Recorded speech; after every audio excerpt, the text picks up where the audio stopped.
उंगली के नाखून पर ही गोवर्धन को धारण कर लिया और तब से ही भगवान का नाम गिरधारी हो गया। बोलो गिरधारी भगवान की जय हो। अब भगवान ने गोवर्धन उठाया तो जितने ग्वाल वाला सब संग में थे सबने अपने अपने लाठी डंडा ऊपर लगा लिए। तो किसी ने लाठी डंडा लगा लिए, कोई अपना अपना कंधा लगा के खड़ा हो गया। अब ब्रजवासी मन में सोच रहे हैं सब कि कन्हैया तो छोटो सा है, ये तो बड़ो गोवर्धन हमारे लाठी डंडा और कंधन पे टंगो है। अब ऐसे खड़े खड़े 2-3 दिन बीत गए। सो एक ब्रजवासी बोला, अरे कन्हैया 2-3 दिन होने वाले हैं, हमारा तो जो कंधा दुखने लग जाए सो हम जो कंधा बदल लें, वो कंधा ही दुखने लग जाए तो अपने सिर पे भार ले लें। लेकिन मैं देख रहा हूं कि तू पहले ही दिन से उसी अवस्था में एक ही स्थिति में खड़ा हुआ है, एक ही उंगली पे अपने ऊपर भार लेके खड़ा है। हमारा तो कभी ये कंधा दुखता है, कभी यो कंधा दुखता है। हे कन्हैया तेरा भी हाथ दर्द करने लग गया होगा, ऐसा कर हम सब अपने अपने कंधा और डंडा लगा के खड़े हैं, तू थोड़ा आराम कर ले, थक गया होगा। सो कन्हैया बोले, तो क्या मैं अपना हाथ खींच लाऊं? तो ग्वाल वाला बोले, हाँ कन्हैया तू क्या समझे, कहते नहीं पूरा वजन धर लाखों है। कन्हैया कहने लगे, ठीक है भैया अगर तुम कहते हो तो हम अपना हाथ खींच लेते हैं। और कन्हैया ने जैसे ही थोड़ा सा अपना हाथ नीचे किया, सोई जो डंडा अंडा लगाए थे सब चटाचट सबके डंडा टूटन लगे। अरे बोले कन्हैया संभालो संभालो संभालो। सोई भगवान ने तुरंत अपना हाथ फिर ऊपर कर लिया। अब ग्वाल वाला सोचने लगे, अरे कन्हैया हम तो सोच रहे थे कि ये गोवर्धन को वजन हमने अपने ऊपर धर रखो है, अब समझ में आई कि हम तो सब झूठे ही माट के लगे हैं, सबरो वजन तो तेरे ही हाथ पे है। अब ग्वाल वाला आपस में सलाह करने लगे, ऐसा करो एक एक करके अपने अपने कंधा हटा कर देखो। सो जितने ग्वाल वाला थे सबने एक एक करके अपने अपने कंधा डंडा सब हटा ले। और जैसे ही अपने अपने कंधा डंडा हटाए सो क्या देखा कि भगवान एक उंगली पे पूरे गोवर्धन को धारण किए खड़े हैं। अब तो जितने ब्रजवासी थे सो सब हक्के बक्के रह गए। बोले हे नंद बाबा तेरो छोरा तो बड़ो चमत्कारी है, हम तो समझ रहे थे कि या को वजन हमने धर रखो है, हमारी मदद से ये गोवर्धन टंगो, लेकिन हम तो सब अपने डंडा कंधा हटा लिए, एक छोटी सी उंगली पर पूरा गोवर्धन टंगो।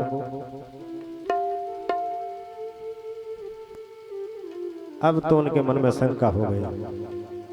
नंद बाबा से पूछने लगे, हे नंद बाबा तुम्हें सौगंध है, सच सच बताओ ये तुम्हारा ही छोरा है कि कोनो और को है? नंद बाबा बोले, क्यों रे इतने धूमधाम से उत्सव मनाया, 90 साल की उम्र में तो एक छोरा भयो है और फिर भी पूछ रहे कि तेरो ही छोरा है? अरे मेरो छोरा ना है तो के को छोरा है, मेरो ही तो छोरा है। तब ग्वाल वाला कहने लगे, हे बाबा तेरो छोरा है तो है, लेकिन तेरो छोरा कोई साधारण छोरा नहीं है, ये तो मुझे लगे साक्षात भगवान है। अब तो सारे ग्वाल वाला धीरे करके 7 दिन हो गए, 7 दिन तक मूसलाधार बारिश हुई।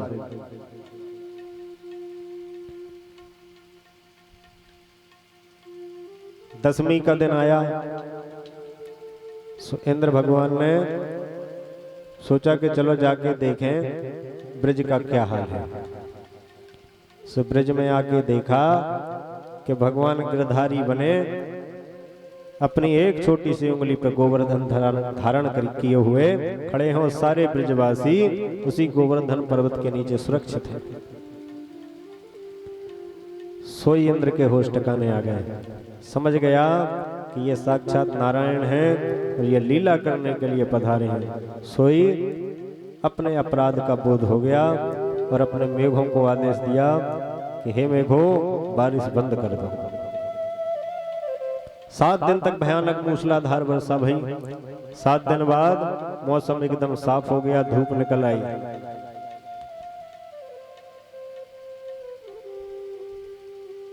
सोई ब्रजवासी बोले, हे कन्हैया, बारिश बंद हो गई, मौसम भी बिल्कुल साफ हो गया और धूप भी निकल आई है। सो भगवान बोले, मौसम साफ हो गया और धूप निकल आई तो चलो फिर। सो सब ग्वालवाला गोवर्धन जी के नीचे से बाहर आए और भगवान ने जैसे गोवर्धन को उठाया था वैसे ही यथावत यथास्थान रख दिया। अब तो ग्वालवाला कन्हैया को घेर के खड़े हो गए और बोले, कन्हैया सच्ची सच्ची बता, तू है कौन? ग्वालवाला बोले, भैया इतने दिन से तुम्हारे साथ खेल रहा हूँ, खाद कर रहा हूँ, गैया चरा रहा हूँ, तो अभी तक समझ में ना आ पाई तुम्हारी कि मैं हूँ कौन? अरे मैं नंद को छोरा हूँ और कौन हूँ? अरे बोले, इतना बड़ो पर्वत उठा रखो तेने 7 दिन तक, तू नंद को छोरा तो ना है, सच्ची सच्ची बताते हैं कौन? मोहे तो लगे कि तू सचमुच भगवान है और भगवान ही तो ही रूप में आके गोवर्धन पर्वत को उठा कर रखा है। कन्हैया बोले, मन में सोचने लगे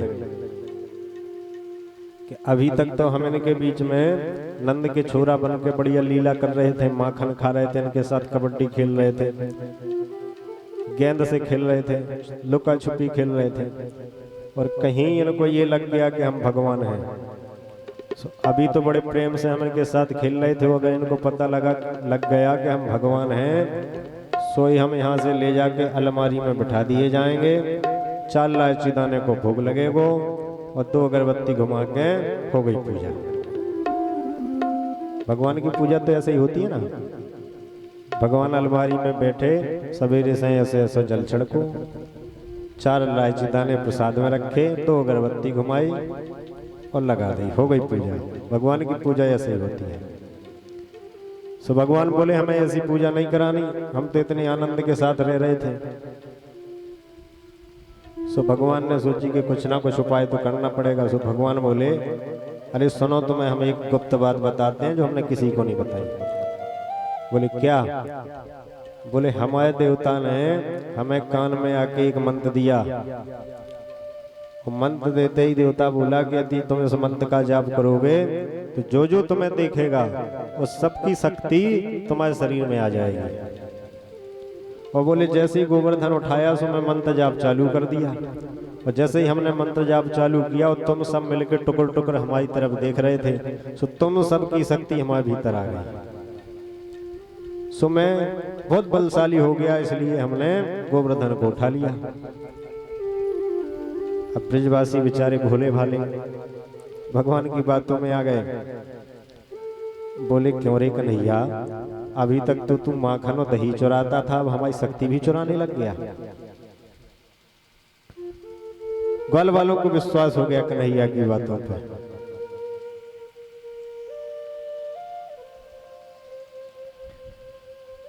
इस तरह से कन्हैया ग्वालों की शंका का समाधान करते हैं। 10वीं का दिन निकल गया। अब इंद्र ने अवसर पा करके भगवान के पास आकर भगवान की बड़ी दिव्य स्तुति करी, भगवान से क्षमा प्रार्थना मांगी। कामधेनु गाय को साथ में लेके आए, कामधेनु के दूध से भगवान का अभिषेक किया। दिव्य स्तुति करके भगवान ने इंद्र को आशीर्वाद दिया कि हमारी परम भक्ति को प्राप्त करोगे। और इंद्र ने आशीर्वाद मांगा कि भगवान आज के बाद कभी भी मुझे ऐसा मोह न हो, मैं आपकी महिमा को कभी ना भूलूं। भगवान ने आशीर्वाद दे करके इंद्र को विदा किया।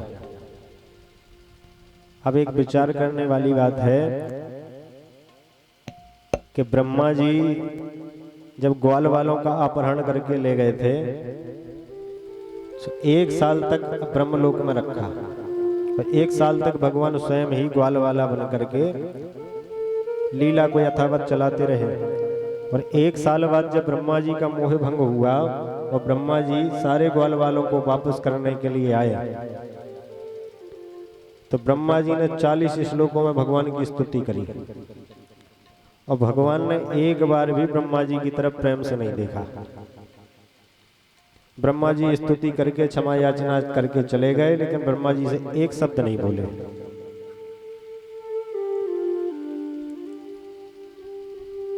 और इंद्र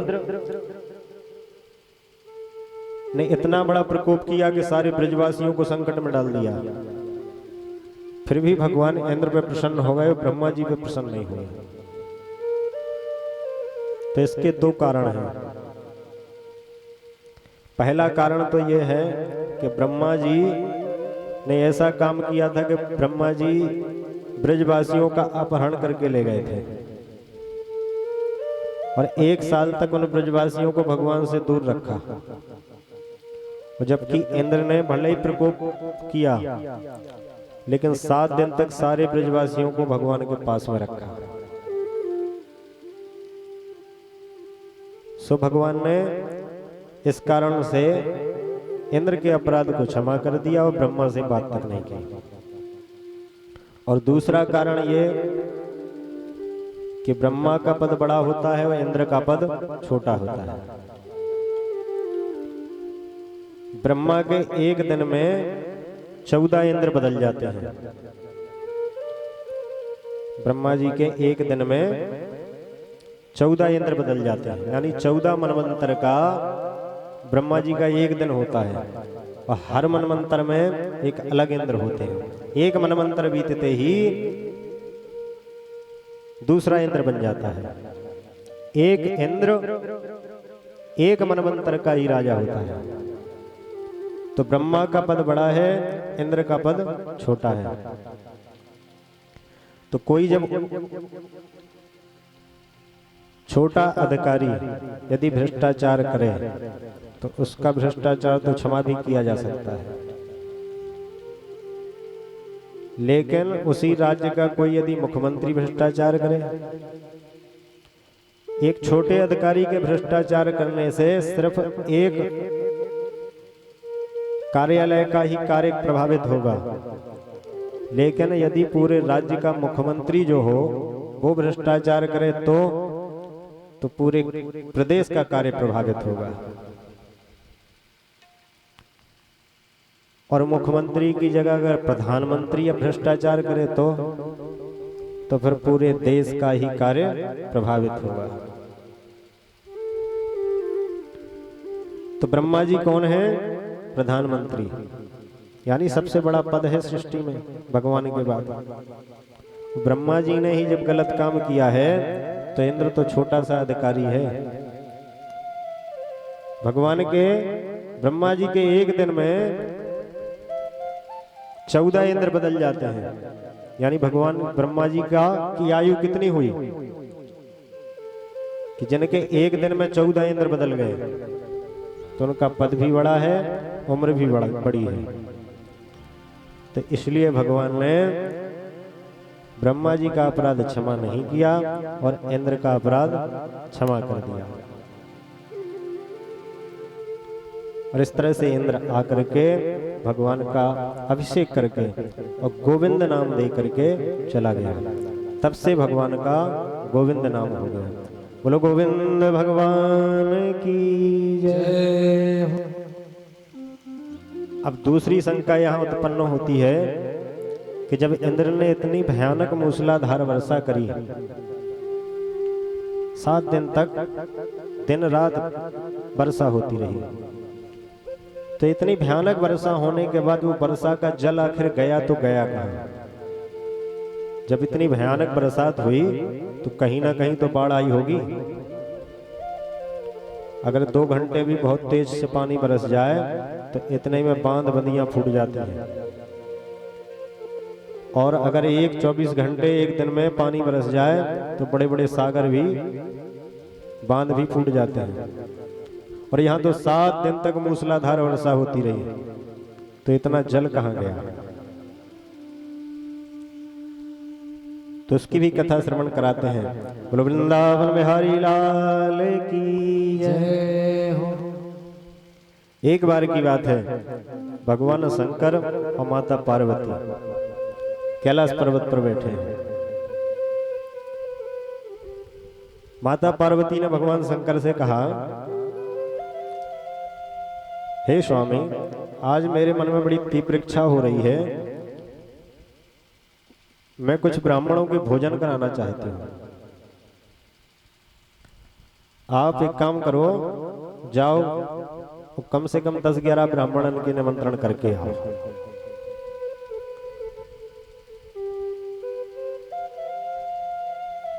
शंकर जी बोले, देवी आज तुम्हारे मन में ये कैसे संकल्प जागृत हुआ।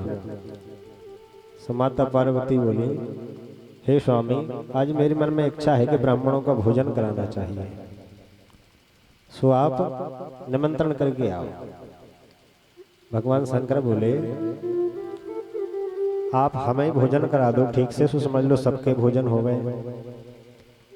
माता बोली, भक्त स्वामी, हम आपको तो रोज कराते हैं और कराएंगे और हमेशा कराएंगे, लेकिन आज मेरा मनोरथ है, सो आप पूर्ण कर दो।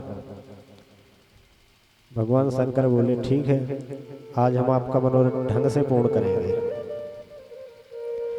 सो भगवान शंकर गए और अधिक ब्राह्मणों का निमंत्रण तो नहीं किया, अगस्त महाराज जी का निमंत्रण कर दिया।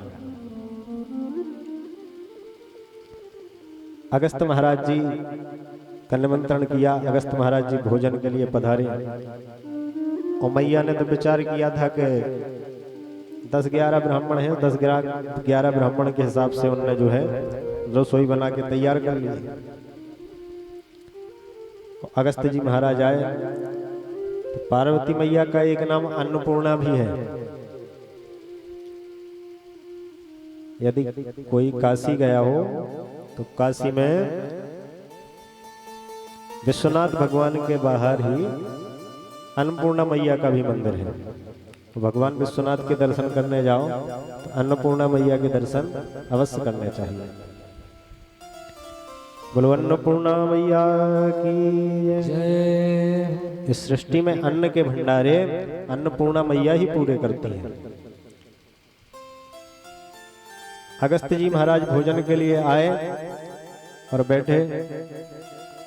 सो माता पार्वती भगवान शंकर से बोली, हे स्वामी, हमने कहा था कम से कम 10-11 ब्राह्मण करना, आप तो एक ही ब्राह्मण निमंत्रण करके आए। सो भगवान शंकर बोले, हे देवी, आप 10-11 की बात कर रही हो, ये अकेले महाराज जी 1000 के बराबर है, और कम से कम 1000 ब्राह्मणों की रसोई तैयार करके रखना। सो माता पार्वती जी तो अन्नपूर्णा है। सो उन्होंने संकल्प किया और संकल्प करते ही 1000 ब्राह्मणों के भोजन बन के तैयार। और अगस्त जी महाराज पाने के लिए बैठे। सो माता की रसोई में जितनी सामग्री थी वे लाती जाओ, अगस्त जी महाराज पाते जाओ। पाते पाते जो 1000 ब्राह्मणों की सामग्री थी वो अगस्त जी महाराज अकेले पा गए। अब सामग्री खत्म। माता ने फिर अपना जो है चूल्हा चेतन किया और फिर से रसोई बनाने में लग गए। फिर से रसोई बनाई और वो रसोई बनाती जाए, अगस्त जी महाराज पाते जाए। पाते पाते माता पसीने में लथपथ। अन्नपूर्णा जिनका नाम है वो भी थक गए अगस्त जी महाराज के सामने। अगस्त जी महाराज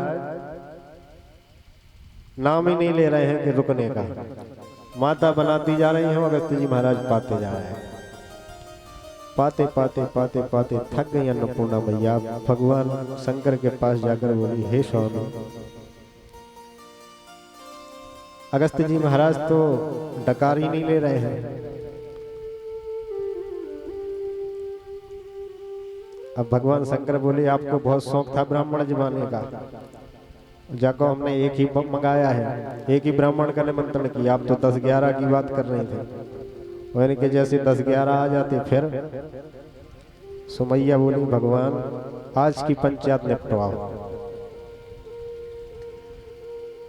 भगवान शंकर बोले हे देवी अब तो भगवान से प्रार्थना करो, वही आपका निपटारा कर सकते हैं। सो माता भगवान का ध्यान करने लगे। नारायण भगवान का ध्यान किया। सो भगवान समझ गए कि मैया परेशानी में है। सोई भगवान एक छोटे से बामन का रूप धारण करके कैलाश पर्वत पर पहुंच गए। कैलाश पर्वत पर पहुंचे और अगस्त्य जी महाराज के बगल में बैठ गए। बोले मैया हम भी भोजन करेंगे।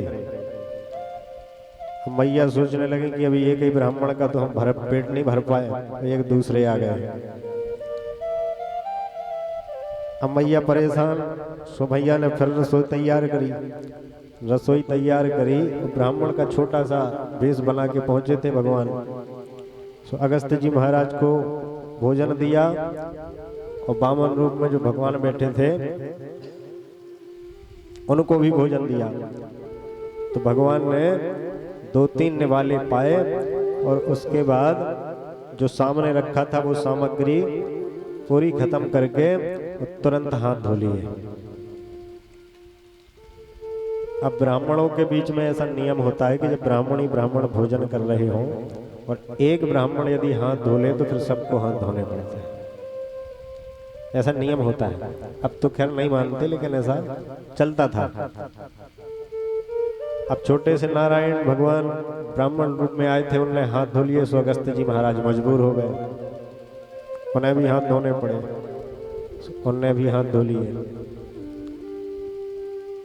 अब उठे अगस्त्य जी महाराज बोले हे मैया भोजन तो हो गए, हमारी प्यास भी बुझाओ। अब मैया और घबरा गई कि जब ने भोजन इतना किया है तो पानी कितना पिएंगे। सो बामन रूप में जो छोटे से भगवान थे वो प्रकट हो गए। बोले हे अगस्त्य जी महाराज आज छोड़ो, अब आप प्रतीक्षा करो, हम आपको पानी द्वापर में पिलाएंगे।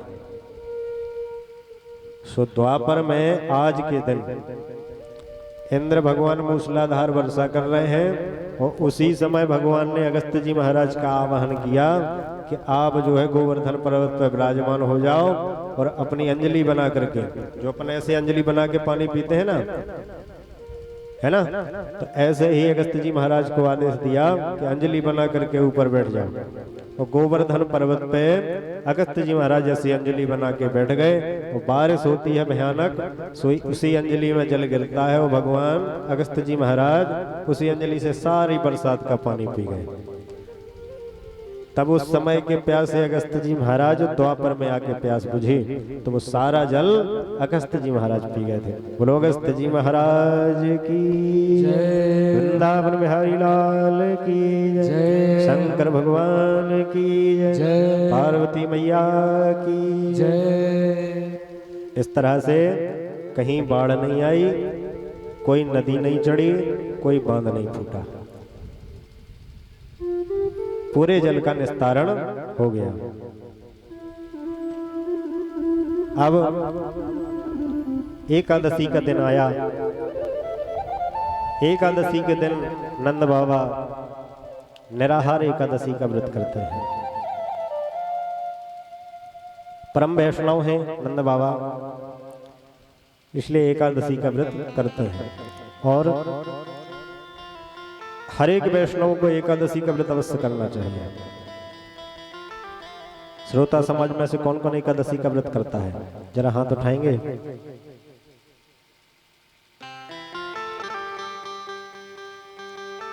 संख्या कम है। प्रत्येक वैष्णव को एकादशी का व्रत अवश्य करना चाहिए। जीवन में कोई व्रत करो या ना करो, एकादशी का व्रत अवश्य करो।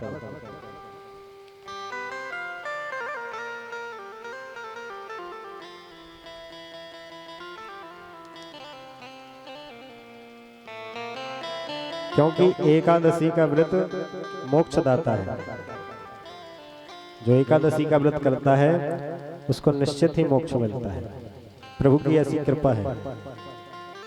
इसीलिए एकादशी का व्रत अवश्य करें, चाहे जीवन में कोई व्रत हो या ना हो, लेकिन एकादशी का व्रत अवश्य होना चाहिए। तो नंद बाबा भी एकादशी का व्रत करते हैं, वो भी कैसे? निराहार, निर्जला, जल भी नहीं पीते। और आजकल तो एकादशी का व्रत करते भी हैं तो चकाचक सुबह भी फलाहार होगा, दोपहर में भी होगा और रात्रि में भी होगा। फलाहार ऐसे नहीं होगा, कुछ लोगों को हमने देखा है सिंगाड़े का आटा लेके आएंगे, उसकी पूड़ियाँ सेकते हैं, हरी मिर्च में आलू बनाते हैं और फिर उन पूड़ियों को आलू के साथ पाते हैं और फिर बोलते हैं महाराज हम एकादशी व्रत उपासे हैं। एकादशी का व्रत ऐसे नहीं किया जाता। वैसे तो नियम है कि निराहार निर्जल रहो। अगर निराहार निर्जल नहीं रह सकते, जलपान करके रहो। जलपान करके भी नहीं सहा जाता, एक समय फलाहार करो। एक समय फलाहार करके नहीं रहा जाता, दूध का सेवन करो। और दूध के सेवन से भी नहीं सहा जाता तो दोनों समय फलाहार करो। लेकिन अन्न एकादशी के दिन नहीं खाया जाता। राजा मानधाता के राज्य में मनुष्यों की तो बात छोड़ दो, पशु भी एकादशी का व्रत करते थे। एकादशी के दिन पशु भी व्रत किया करते थे। अरे तो हम पशुओं से भी गए बीते हैं यदि एकादशी का व्रत नहीं करते हैं तो। इसलिए एकादशी का व्रत जीवन में अवश्य होना चाहिए, चाहे कोई व्रत हो या ना हो। महीने में 2 दिन की बात है। वृंदावन बिहारी लाल की जय। तो नंद बाबा भी एकादशी का व्रत करते हैं, निराहार निर्जल व्रत करते हैं।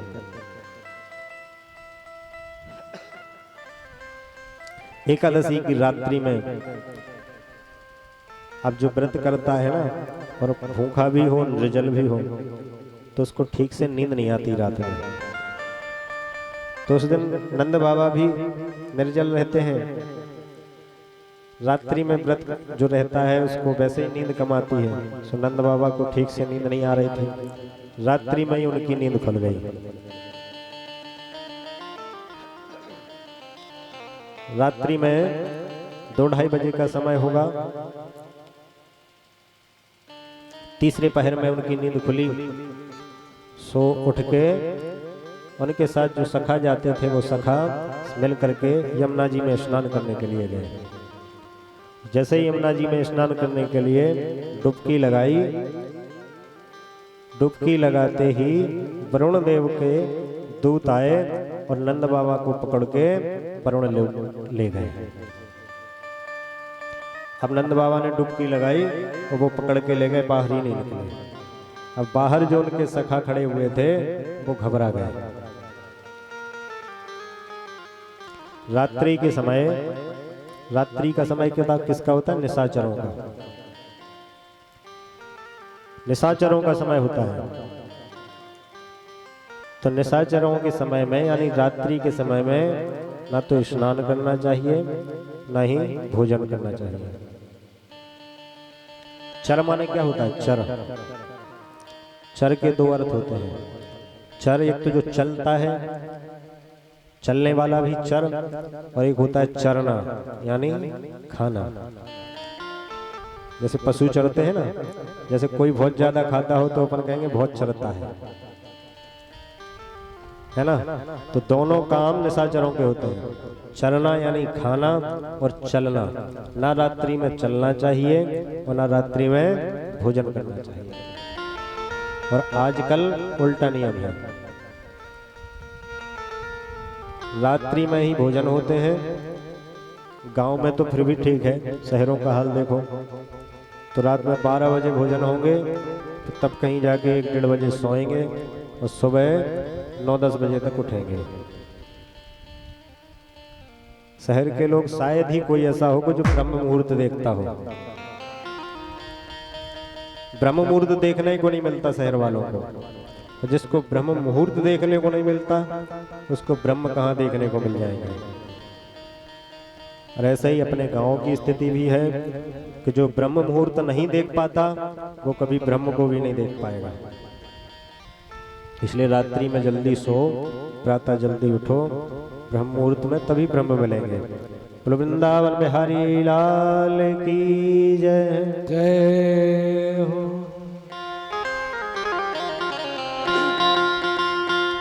वो मेरा यार है, मेरा दिलदार है,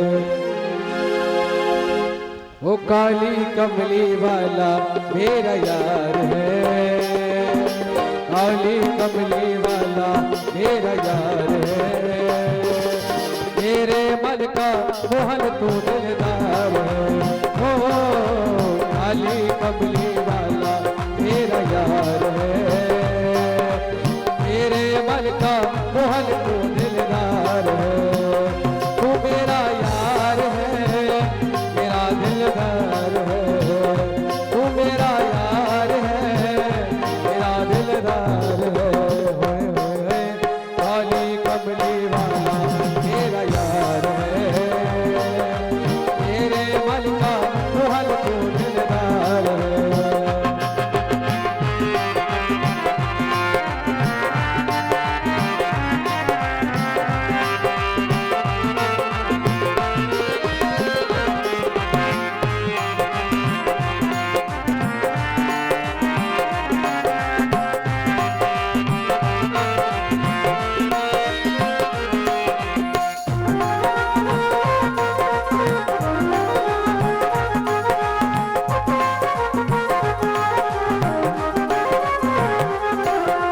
मनमोहन में तेरा दीवाना, गाँव बस अब यही तराना, गाँव बस अब यही तराना, गाँव बस अब यही तराना। ओ मनमोहन में तेरा दीवाना, गाँव बस अब यही तराना, गाँव बस अब यही तराना, गाँव बस अब यही तराना। ओ श्याम सलोने तू मेरा इतबार है, श्याम सलोने तू मेरा इतबार है, तेरे मन का मोहन तू दिलदार है, ओ काली कमली वाला तेरा यार है, तेरे मोहन तू दिलदार है।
वो पागल प्रीत की एक ही आशा, कर दिल दर्शन का प्यासा, कर दे दिल दर्शन का प्यासा, कर दे दिल दर्शन का प्यासा। वो पागल प्रीत की एक ही आशा, कर दिल दर्शन का प्यासा, कर दे दिल दर्शन का प्यासा, कर दे दिल दर्शन का प्यासा। वो तेरे हर वादे का मुझे एतबार है, तेरे हर वादे का मुझे एतबार है, मेरे मन का मोहन तू दिलदार है।